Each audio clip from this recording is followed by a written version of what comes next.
All right, welcome everybody to today's webinar.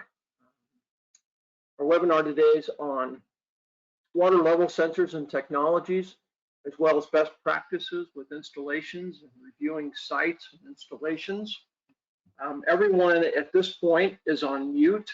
This is being recorded so that we can rebroadcast it. And if you're not on mute, there definitely becomes background noise for the rest of the folks. By way of some housekeeping items before we get started, we plan to answer any questions that you may have. If you will put those in the chat area, we are going to respond to questions at the end of the webinar, and we hope to get to as many as we possibly can. Again, if you'll stay muted, that would be great as well. Today's webinar will be presented by, I call them a couple of experts that I think they're uncomfortable with that, but Brad Schaefermeyer, one of our presenters, covers our Western hydrology sales. Brad's been in the industry for 33 years. I've known Brad for many years. I've known him to cover both domestic clients as well as international. Brad's traveled the world. He's installed Gages throughout the world. He is quite well-rounded, understands the industry well. He's actually quite technical. Brad has a bachelor's degree in electrical engineering. So we're excited to hear from Brad today. Along with Brad is Jim Wellman, who covers our central hydrology sales. Jim's been with AE Monitoring for 6 years. Prior to that, Jim worked for 29 years with the U.S. Geological Survey, where he installed hundreds of gauges, was a field office chief in Tulsa, Oklahoma for many years, managed that office and those cooperators there as well, developed and designed and enhanced many hydrological networks, as well as advanced monitoring techniques, highly experienced in analyzing and making decisions that improve hydrology methods to collect and monitor and publish hydrologic data. Jim is quite sharp in this industry. He is our go-to when we have questions about installs and products and different technologies and so forth. My name is Gary Baker. I'm going to be moderating this webinar. I manage the hydro sales for FTS, One Rain, and High Sierra Electronics. So we'll get started and talk about water level measurement methods. Getting started with this, and when considering what types of sensors and equipment to put out at a site, it's important that we understand our site characteristics. Every site is unique, and it's important that we take an evaluation and understand the characteristics, the physical characteristics, while selecting sensors. It's probably a good practice to utilize existing structures. If we can use structures that are already out there, that can certainly save us time and money. Sensor locations. It's good to look for the best proper location for the sensor. That will enhance our accuracy and reliability, as well as low maintenance cost. Over the years, I've had many people ask, hey, what's the best sensor to use for collecting surface water data? And I'm of the opinion there's not the best sensor, there's the best sensor per site. And so again, it's important to understand the site and characteristics. There may be sites where you want to consider multiple sensors at critical locations where a sensor may get damaged. Then you can go to your backup sensor and so forth if it's critical. information. Site considerations, again, do you have a structure in place that you could use? Can you mount an Orifice line or mount a radar to that site? Do you have rapid stage changes? Is it a flood site? And if it is, do you get high velocities of water going down? Do you have debris in the water that can affect your data as well as your equipment? Is the site dry a good portion of the year? Is it a secure site? You have to worry about vandalism. What's your budget? Do you have a controlled pool that you could utilize? And again, is there possibility for multiple sensors? Is that a requirement at the particular site? And that could be a consideration. Before I turn this over to Brad to talk about the different methodologies, I think it's important to know that AEM is working on a number of different methods for measuring water level. However, today we're going to talk about the most widely used sensors today, and why and when would you use those. So with that in mind, we're going to turn it over to Brad. Hey, thanks, Gary. Appreciate being here today, and excited about the opportunity to present.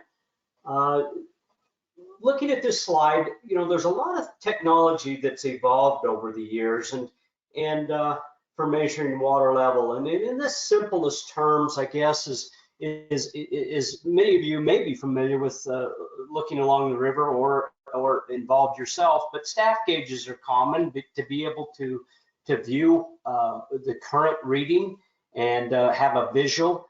We'll talk about some future, as Gary mentioned. We'll briefly talk about some of those things, but staff gauges are extremely useful in that part of making measurements, at least to visually, and those have been around for many, many years. The other one, the next to it, is the strip chart recorder slash shaft encoder. We'll talk about that.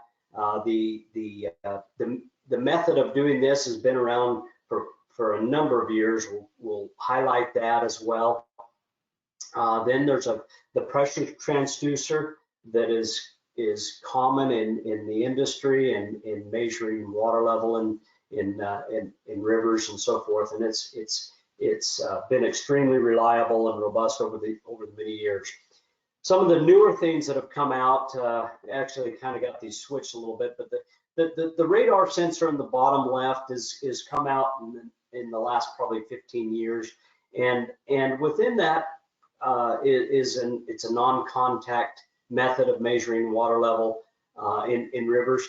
And incidentally, in all of these, as Gary mentioned, you know, there's no method that fits all, and all of them are unique. And Jim was going to get into details on that. But radars being a non-contact method of doing measuring water level is extremely reliable, and it has its place. Bubblers, in addition, they have evolved over many years from some of the early stages of nitrogen tanks. We'll talk about those into the self-contained bubblers. And the last one, at least we'll go into detail on, is the acoustic sensors, which are out there that are measuring actual discharge measurements flow, and so they can provide the discharge measurement once the flow is known. Okay.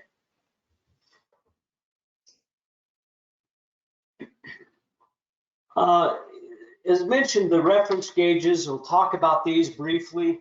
You know, typically a staff gauge had provided and still providing many sites that aren't monitored automatically, but they are also used to provide the reference once a gauge is installed, whether it be a bubbler or radar, to be able to visually see the current measurement, and then that can be adjusted if need be on the automatic gauge.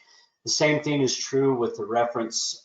This is a style that would be able to provide that reference to be able to make a measurement wire weight there on the right. And so those are the references that allow us to be able to make the reference that is at the site current reading, and then those can be used to set the current stages within the device, whether it be a radar, a pressure transducer, so forth. Okay.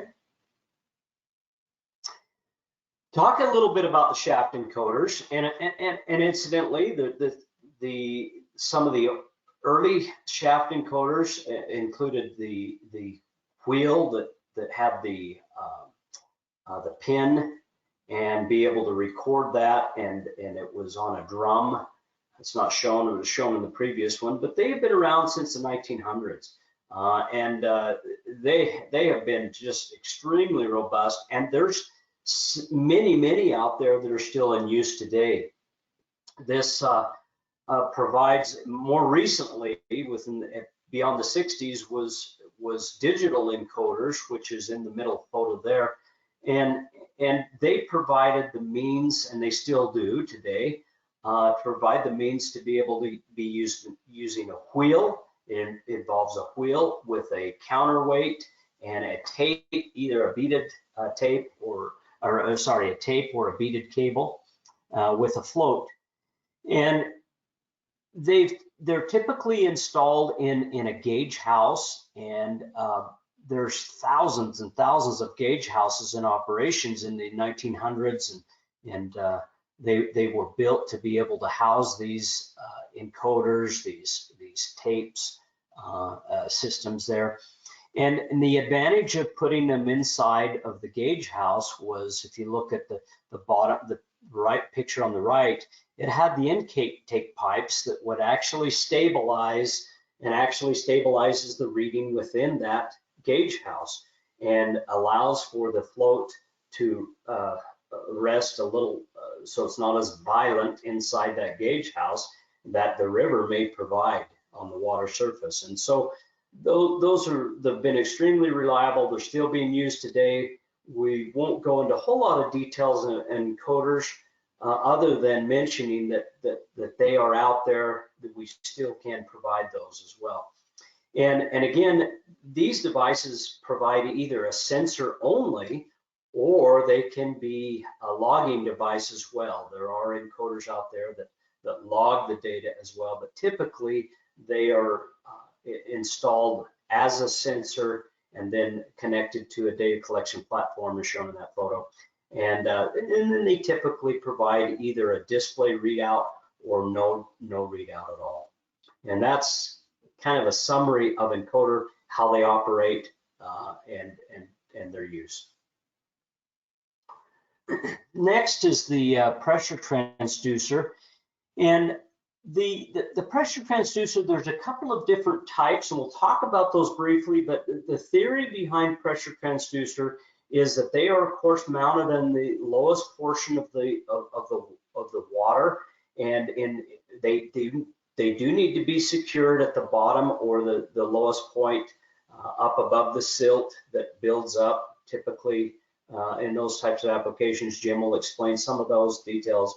But the principle of operation is there's a strain gauge within the body of the sensor that provides the proportional pressure within the gauge, and that will translate to the output in the engineering units, in electronic output that will allow us to measure that in engineering units that we desire.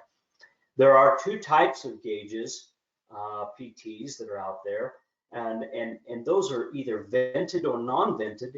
A vented sensor has built inside the casing, the wire casing, a vent tube, which is vented to atmosphere.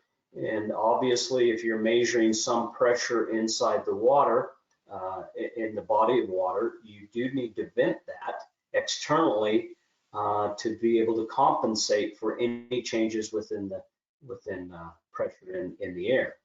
The other style is a non-vented, which there is no vented vented tube within that casing. And in those cases, you do require a topside barometric pressure measurement, which will allow it to compensate and calculate the difference in pressure. And that in turn, of course, provides the output in the engineering units as mentioned. And so that in the simplest terms is a pressure transducer. And there's thousands and thousands of those out there, and those are still very common use today, and they have their place within the measurement of water level.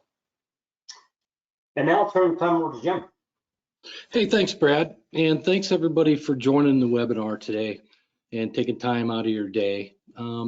As Brad mentioned, Brad's going to, talk about the technology of each sensor. And what I'm going to do is talk about the best practices and some of the differences. And we're actually look at some data as well as some of the different sensors. And really our goal here is to just give you a better understanding of what sensor would best fit your application. So the first one is our pressure transducers, or PT.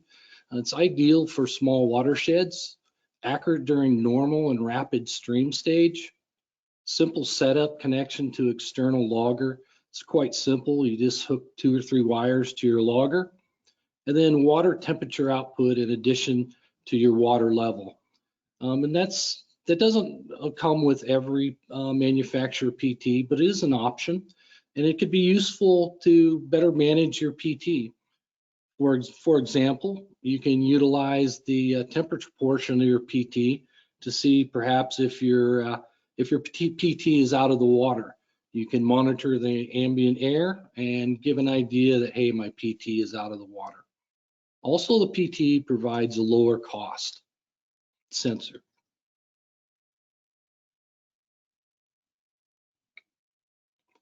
It allows the PTs allows for shallow water deployments. You can see in the upper left image, it's a small stream with very, very shallow depths. And the sensor is just deployed in that stream. They're very easy to install. They're very flexible. They can install in most streams. Also, it's important to secure communication line and PT, obviously to protect the communication cable, but also protect the sensor as well. You can house it in a protective conduit. One really good best practice is to install perpendicular to the flow, and also as indicated in the lower image, multiple PTs for redundancy. I mean, we'll talk more about that later.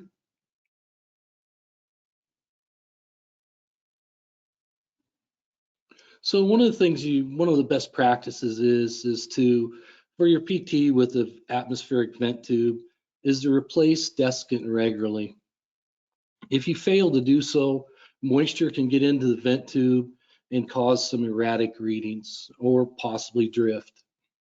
Another good practice is to monitor the drift, and that you would do that by each inspection. You would look at your staff gauge. And if you start seeing, drifts from each inspection, it's kind of giving you a message that, hey, this sensor is drifting, and it may be moisture in the vent tube.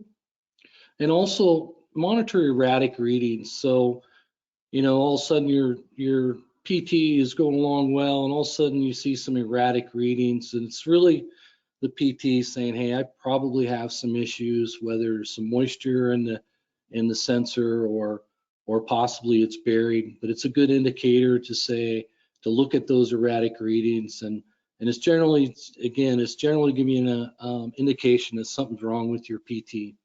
It's always a good practice to clean debris away from the sensor. And then if you're at the site, just inspect it regularly to make sure your PT is secure. If it's not secure, it's going to have movement, and it's going to cause some inaccurate readings.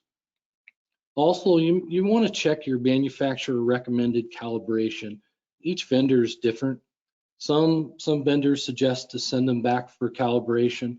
Other users will simply take the sensor back to their warehouse or test facility and put it in their test tube to determine that it's reading accurately.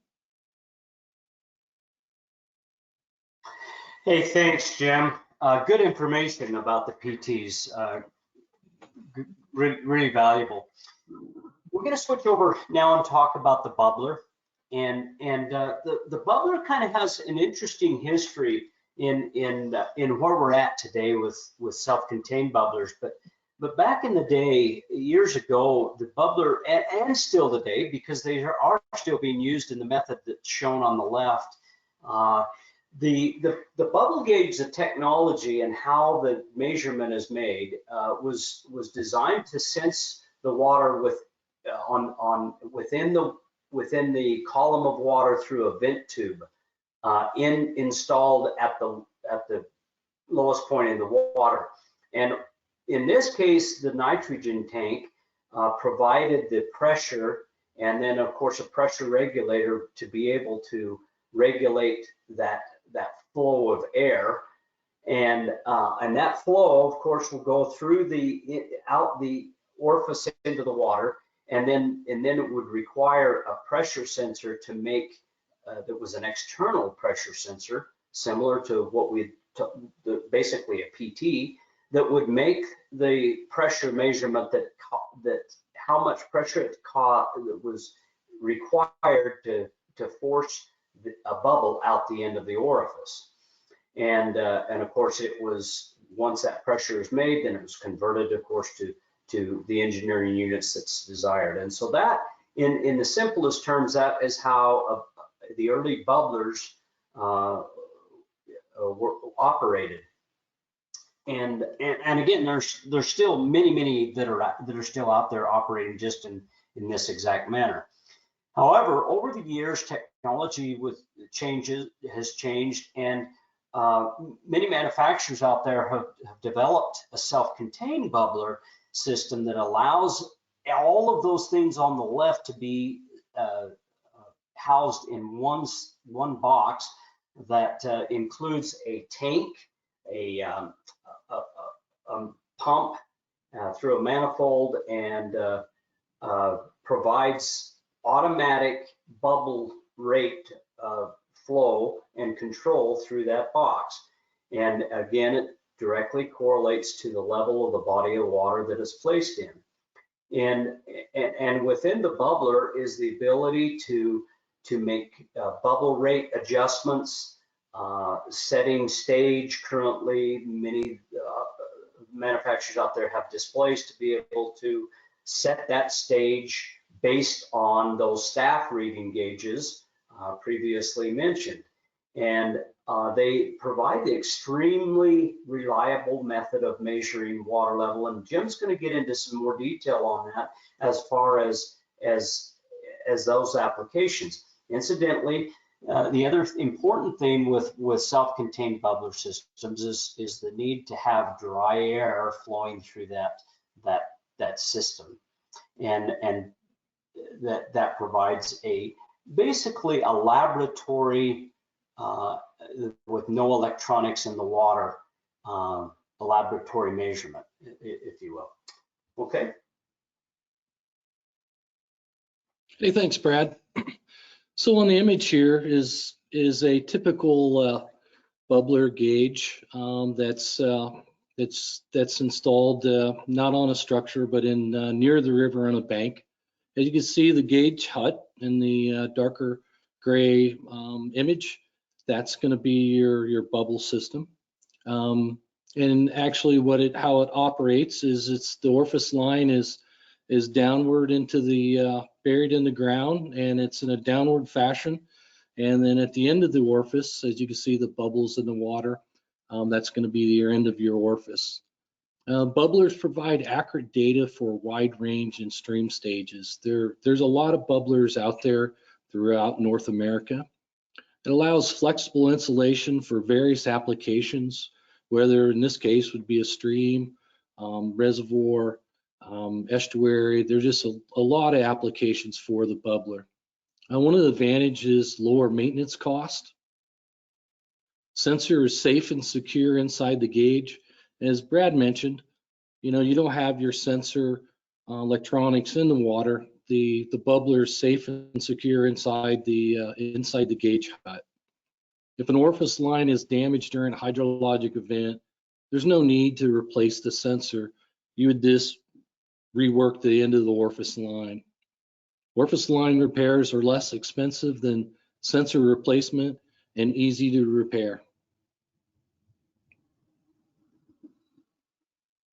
As far as the orifice line, is the image on the upper left. The orifice line specs are black poly 3/8 outer diameter and 1/8 inch inner diameter. And that's the 1/8 is where the airflow is going to be in your system. The example in the upper right-hand corner is actually the orifice line connecting to a bubbler. And we seal the airflow here with a compression fitting. Orifice line run should be downward as possible to minimize any depressions in line and where moisture may collect. As you can see in the lower image, we have a depression there. You want to try to avoid those kind of situations. You can't always have a straight downward, but it's just a good practice to have. And the reason why is moisture will collect in those depressions and could cause some accuracy issues. It's also a really good practice to enclose the orifice line in protective conduit to prevent damage from animals, vandals, and flood events. This orifice line should be run downwards as possible, as I mentioned. And also when you're in the stream, the end of the orifice should be pointed downward, perpendicular to the flow.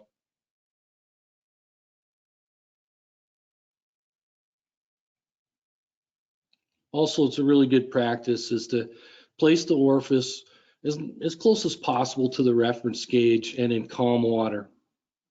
As you can see in the image, that's a great example where the orifice line is several feet from the inclined staff gauge and in calm water. You always want to try to avoid placing orifice in turbulent waters which may cause drawdown. That could be large boulders or some infrastructure. As I mentioned, one of the important aspects of the bubblers, avoid placing line upstream or downstream as flow will cause inaccurate readings. So as I mentioned before, you want to place the into the orifice line perpendicular to the flow. And the reason why, if you install your line and it's facing upstream, you're going to have increased stage readings. And the exact opposite, if you have your orifice facing downstream, you can have a siphoning effect. And always it's very important to properly secure the orifice line. As with the PT, if it's moving around, you're going to have inaccurate readings. If it moves, it's not going to give you a really good solid data. And just want to mention the orifice line on bridges. One of the advantages of the bubbler, you can install multiple lines in your conduit. In this application, there's actually 2 orifice lines, and they're utilized for a primary orifice.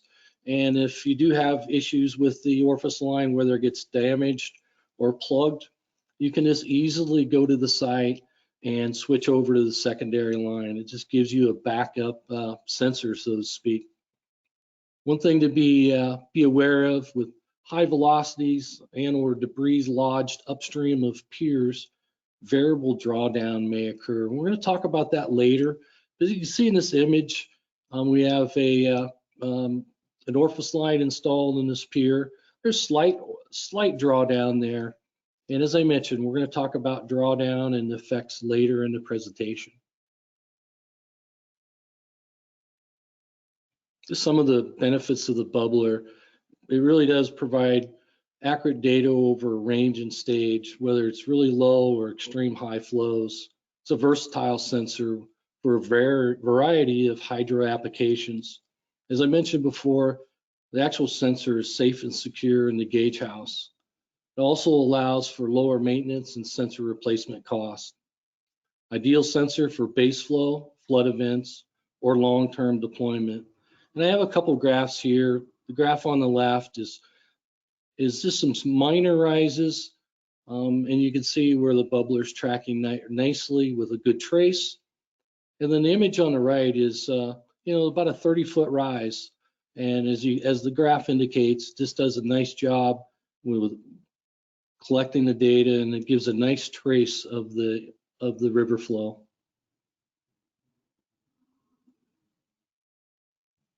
And really, some of the best practices for when you do choose a bubbler, and each time when you're at the site, it's a good idea to purge the orifice line to make sure there's no debris in the orifice line. And if you do have a stream that has heavy debris, you also have the ability to have auto purge at specific times.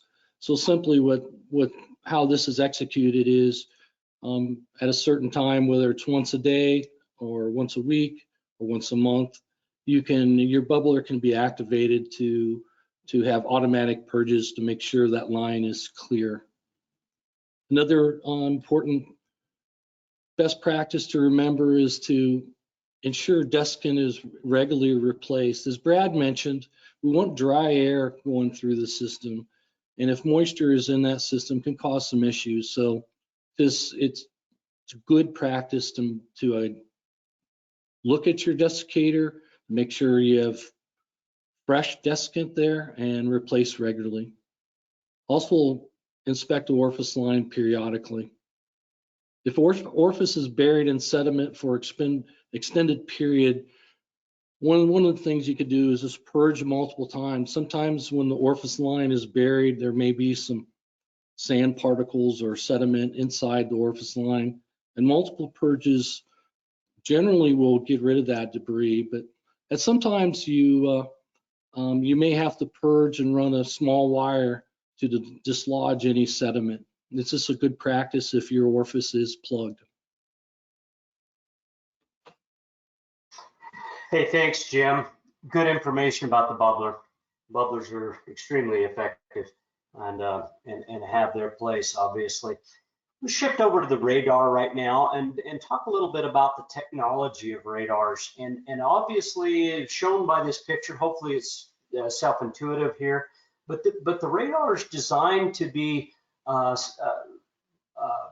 positioned above the body of water, and it uses sound transmitted to the target and echoed back, and that provides a measurement. The radar is a sensor, and in that it connects to a data recorder, and it has a couple of different outputs optional. Typically in the industry, you use SDI 12, and then also 4 to 20 is optional as well. But it is designed to measure, it's a non-contact designed to measure the surface of the water. And radars require that there's a good reflective surface. At least that provides the best measurement. It will hit any target that you have down there. It'll hit the bottom of the bed of the river if there's no water, but it's designed obviously to measure that distance to that target, which in turn it is translated to stage, and that is the useful part of it, to be able to calculate discharge based on rating tables that are provided previously. And so it's very important that the radar be secure at the top of the structure. In bridge applications, some bridges may have some flexibility as the traffic moves across, but it's important that is stable. Also, the radar operates on a 26 gigahertz band, at least this one here shown, and provides a very high frequency to be able to communicate to the transmission pulse and the echo. And again, another application where radar is used perhaps versus a bubbler, but Jim, I believe, will talk about a little more detail about how you can have multiple or backup measurement, either a bubbler or radar. Okay. Hey, thanks, Brad, for the technical explanation of a radar. So, one of the advantages of as a radar is, Brad mentioned, it's a non-contact sensor. The radars, as Brad mentioned, has been in play for about the last 15 years or so.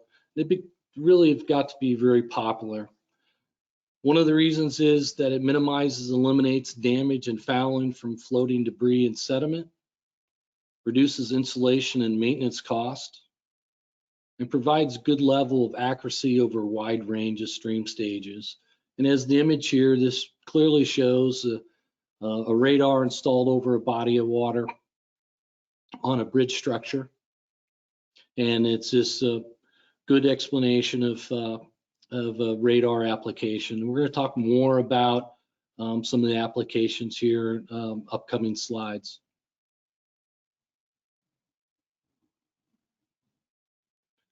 It's a very versatile sensor with various mounting options for many hydro applications, whether it's in a river, estuary, or over a small stream.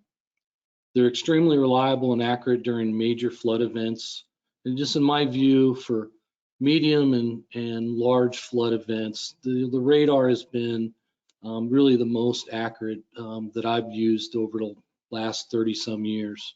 It's just been a very good and reliable sensor. It does eliminate drawdown from piers and other structures. It's excellent for short or long-term deployment, whether you're just going to monitor a stream for a short period or you're going to use it for a long-term primary sensor.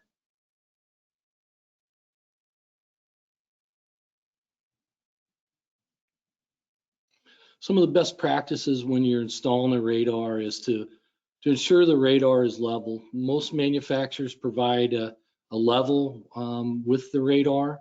You can also use your carpenter's level as well, but it's important to get the radar level. If not, if it's in on an angle at the time of deployment, if the river goes up or down, it's not going to have accurate readings.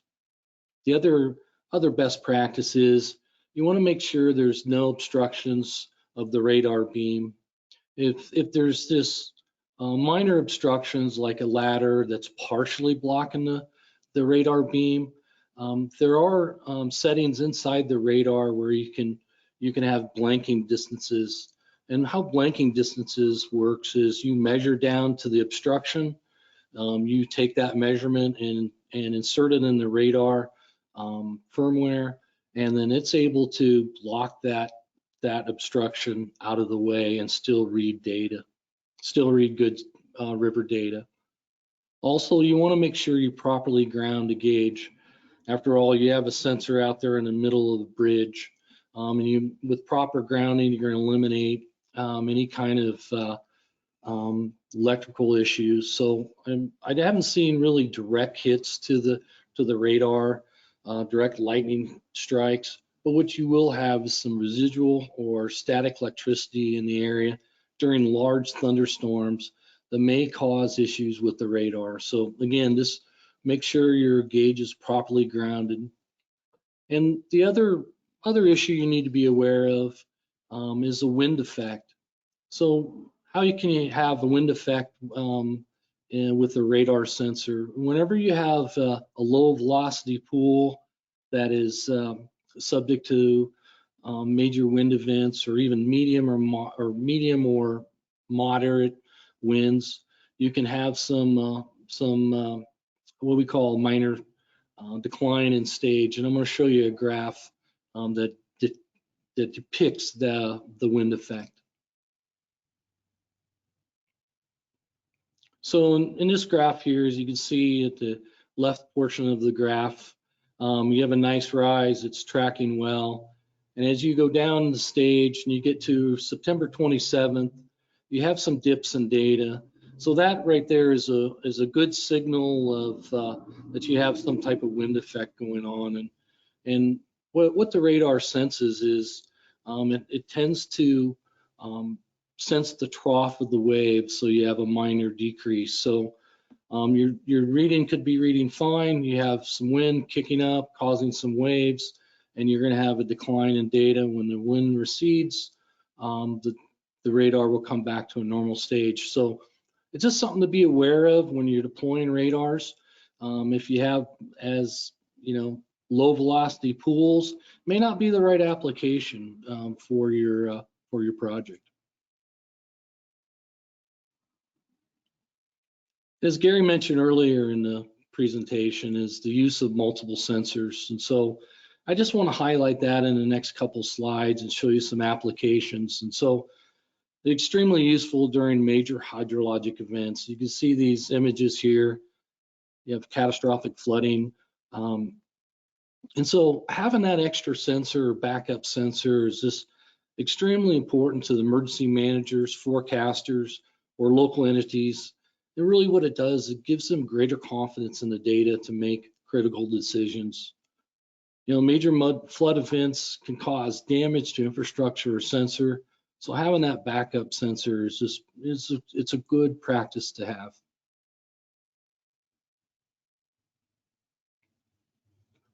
So I want to give you an example of a site that's a critical site for forecasting that uses multiple sensors. As you can see in the left image here, we have the Orifice line attached to the pier. And then on the bridge wing wall, we have a wire weight and then our radar gauge. As this site, this is medium flow. So right now, the radar data is really good. You have great data with your radar. As you can see with the Orifice line, you have slight drawdown. So one would say, why can't I just go with the radar and call it a primary, and utilize the radar just solely? Well, you can see in the image to the right, at low flow, these are braided channels, sand channels, and you may have some sand over that radar, but also this site is really susceptible to wind during high velocity. So it's a critical site for flood forecasting, and so this customer utilizes 2 sensors to get good quality data at all times.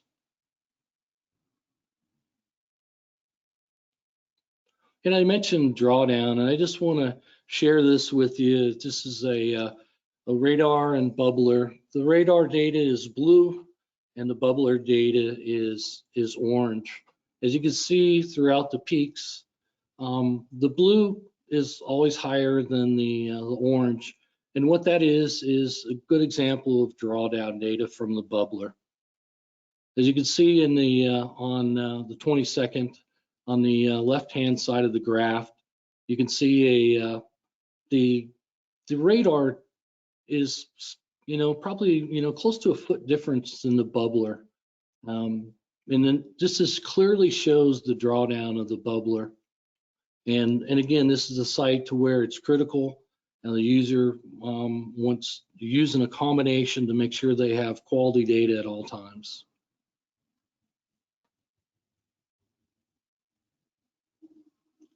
Yeah, I just want to talk to you a little bit about compact radar and telemetry gauges. And these have been very popular over the last 5 years. It really eliminates communication infrastructure to data logger. Instead of running, large communication lines across the bridges, the users can simply install a small enclosure with the radar and their telemetry device. As you can see in this image here, it's fully capable of being the gauge the primary gauge. It's this very compact structure to use. It just reduces the installation cost, and it provides a minimal footprint.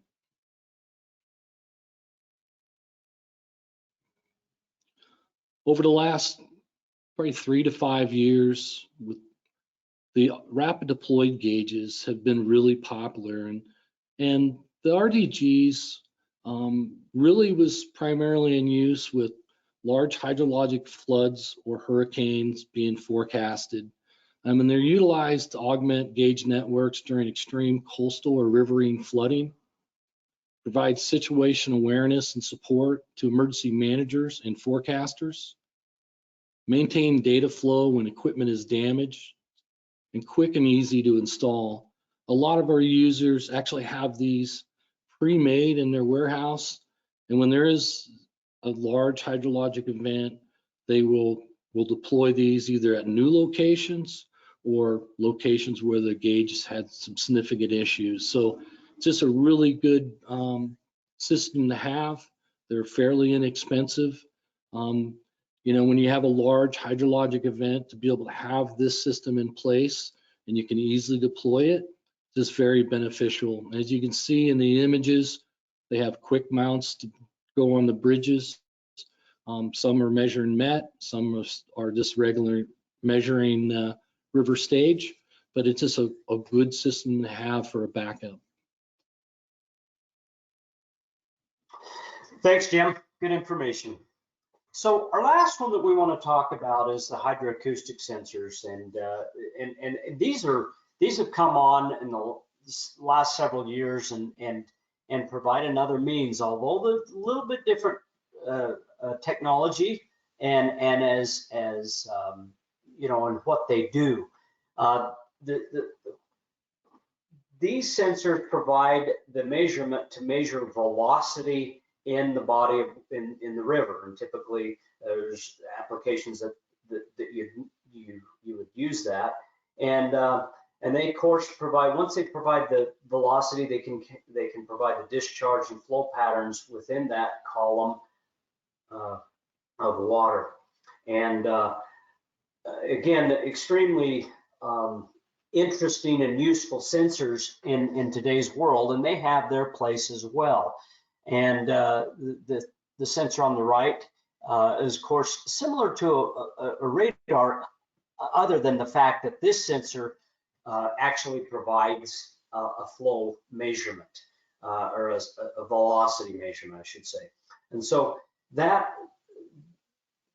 provides the means for us to be able to provide the discharge measurement and be extremely useful. So again, different technologies. These are a little more expensive than some of the others that we've talked about, and so they have a kind of unique niche of where they are used and how they're used.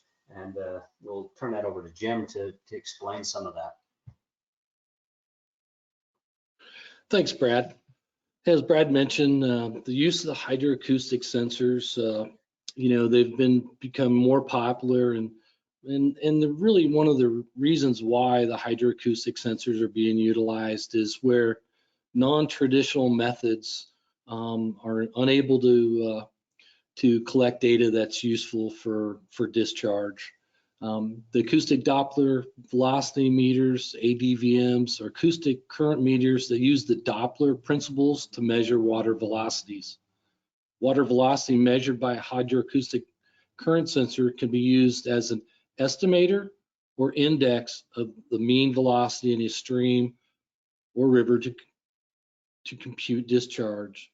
So simply, it's going to give you the mean velocity, and if you know the mean velocity of your channel and your known area or your measured area, you can compute real-time discharge. So it's just a very good, useful new technology that's being implemented. As you can see in the upper image, you have a submerged sensor.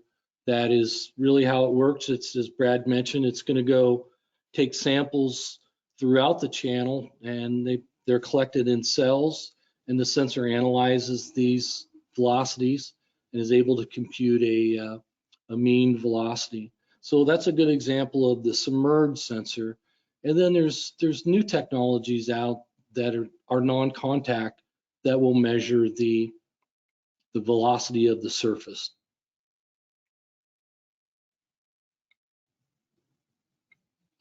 And really, one of the general applications and why the acoustic meters are being used today, they're deployed where variable backwater or unsteady flow conditions exist, in stream confluences, streams running into lakes, or tidal effects. So, you know, whenever you have variable backwater, you know, non-traditional or traditional methods will not work, or are very inaccurate. So this is one of the main reasons why these sensors are more and more popular. One thing to know, you can get continuous discharge of rivers, open channels, and canal with known and stable channel areas. So they're best utilized when you have a site with little change in area. And what that means is that your bed isn't changing, your area is not changing. So a good example is in the lower image where you have a velocity meter in a canal where you're not going to have that area change. So those are really the best recommended use for those sensors. Other deployment applications measure profile of a water column to determine current patterns in bays, harbors, estuaries, lakes, and rivers. Many researchers utilize these sensors for their research projects and also to operations and shipping and other applications. Certain velocity sensors deployed by submerged, as I mentioned, in channel, and other sensors are non-contact, which are mounted on structures. One of the things that you have to realize, they're not sensors you can simply just deploy. They take maintenance. So at least once a year, depending on the site, you need to inspect the sensor, clean any kind of algae or any other type of debris off the sensor. So one thing they do require some maintenance, and also it takes a tremendous amount of data collection to develop a rating curve. One of the best practices, once you have a sensor location, you want to keep that location. Is once you establish a rating, if you move that sensor, your rating that you just took, maybe months to develop, or well, you'd have to redevelop that rating. So it's just something to keep in mind. They do take a fair amount of maintenance, and also the data that you receive from these sensors, you have to process that information to get your best possible data. So we covered a lot of ground today. As Brad mentioned, the technology side, I tried to give you some best practices, and we just thought we'd want to put together a table here for you for future reference for some of the different situations or characteristics of your deployments to just use as a reference. The ephemeral stream and intermittent streams, a PT or radar if you have structure, or you possibly can create structure there as well. The second choice would be the bubbler. For a watershed with shallow depths, rapid stage change, the pressure transducer. Also, the radar would be your second choice. So open channel with stable control, we recommend the radar and the bubbler. And also a control pool is affected by wind. You may want to use combination, but the bubbler may be your best choice, and a pressure transducer. Large rivers with high velocities and debris flow, radar would be your best alternative, with the bubbler as your second. There's a reservoir, as Brad mentioned. If you have a stilling well there, they're great. You can utilize the shaft encoder, the bubbler, and also if you want to back up, you can utilize a pressure transducer. For the variable backwater situations, really the only sensor there is the hydroacoustic. So hopefully this gives you a good guide for future reference. Again, what Gary mentioned, each site's different. You have to make that decision given your infrastructure you have available. Sometimes it's a room in your gauge house, but hopefully this has been helpful for you, and you can utilize it in the future. I do want to talk a little bit about just what AAM is doing, new technology and products that we're working on. We talked about the sensors that are available now, but at AAM, we're looking towards the future and looking to invest new technologies and new products for our customers. And one of those new products is a hydro camera utilizing artificial intelligence. And how this would operate is your camera would be pointed toward a staff And the camera is going to be a smart camera, and it's going to be able to determine what the river stage is by just viewing the staff gauge. So that's really exciting for the future. Other product is a non-contact ultrasound and radar technologies to measure water level, surface velocity, and discharge. And as we mentioned about sensors and the different applications, you still have to get that data back to your database. And so we're constantly working to enhance software to manage the hydro network. We just feel like making that investment so our customers can easily manage their system, have tools to better manage their network, is something that AEM is dedicated towards. And I appreciate your time today. Thanks, Brad, and thanks, Jim. You guys did a fantastic job. That was really informative. I just want to comment before we get to, we only have one question here, but you may wonder what AEM is. It's Advanced Environmental Monitoring. FTS, High Sierra Electronics, and One Rain are all part of AEM. And so when Jim's talking about what AEM is doing, he's commenting on what a number of the brands from AEM may be working on. And so there's a number of solutions that we could provide. So if there's any questions based on things that you heard today or information, we have people that can help not only answer questions about the things that were presented today, but about other solutions and future developments and so forth. Just by way of information as well, some of the other brands that are in part of the family of AEM, Davis Instruments, Earth Networks, Lambert, the View. So you may be familiar with some of those brands, and so we can certainly create solutions based on all of those. We only have, that I can see right here, one question that's pretty easy. Will you send out a link of the recording of this webinar? And the answer to that is yes. It should be on all three of the websites within a day or two.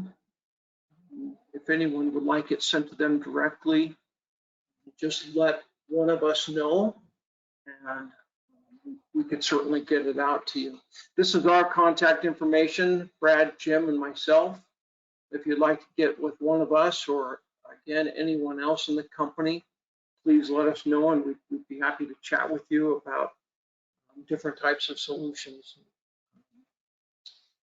for your guys' networks and your needs. So thanks again for joining us.